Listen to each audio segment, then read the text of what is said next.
Welcome to the Upside Down Kingdom. Hey, welcome to this week's sermon preview. Here with Pastor Nick. We're going through our Sermon on the Mount series. That's right. What week are we in, Nick, and where are we headed? Yeah, we are in week 17, so we are nearing the end. It's a 20-week series, nearing the end. This week is a little bit different in that we are in one verse. Yeah. So we're going to be looking at one verse. It is Matthew chapter 7, verse 12. Lance, in this verse, do you know what is the title or the name that is often given for this one verse? It's kind of like, do unto others as you would have them do to you. Is that kind of... Yes, but there's a title that people use to describe this.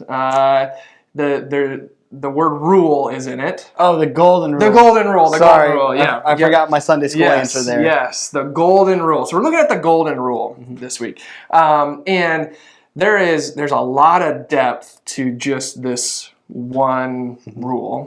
Part of it is because the verse at the end, it says that this is the law and the prophets. Yeah. So Lance mentioned it. It's this idea of do to others what you would have them do to you. And so at the very surface level, as we look at it, it's this idea of, okay, so if I would want them to do this to something for me, well, then I should do it for them first, right? If I want you to buy me ice cream, I should buy you some ice cream. Right? Sounds good. That would be good, right? Now, what we'll talk about even on Sunday is when we do that, when I buy you ice cream, I shouldn't expect you to do it back. It's not a reciprocal thing. It's, I'm going to do this because this is what I've been called to do. And so there's a lot of depth to this. But as we look at this, I think we can run in the danger of treating this as just a general human moral code, and we forget that God is involved in all of this. So, Lance, how do we approach this verse, this law, and make sure that God is still the center of all of it? Well, at the end of the verse, it talks about, this sums up the law and the prophets. Yeah. So this isn't just one of those, hey, I'm going to do this because it's good, and then hoping I'm getting something in return. Like, this is summing up the whole Old Testament law and really what was going on in a lot of that. Yeah. So all of what the people that Jesus would have been teaching here, like the law and the prophets really was this phrase used to summarize the Old Testament teachings.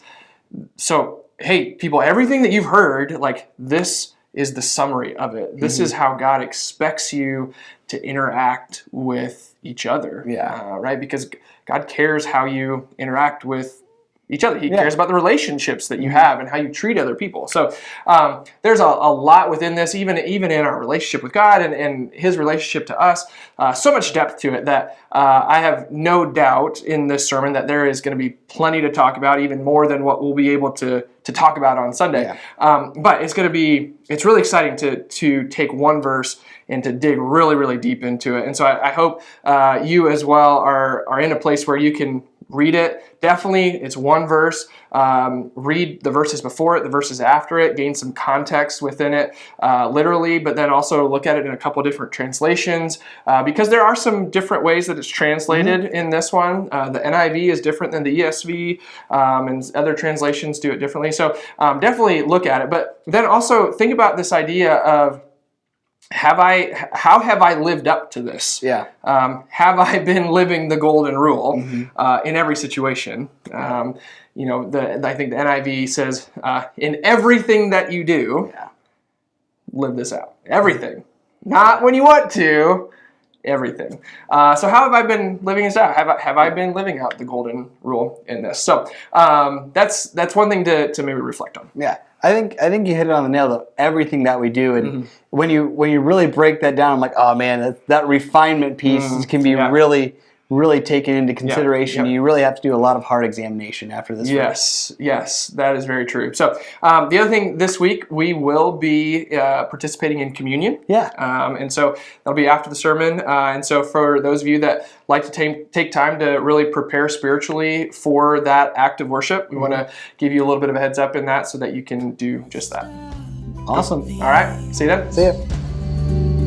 In His upside down kingdom, the king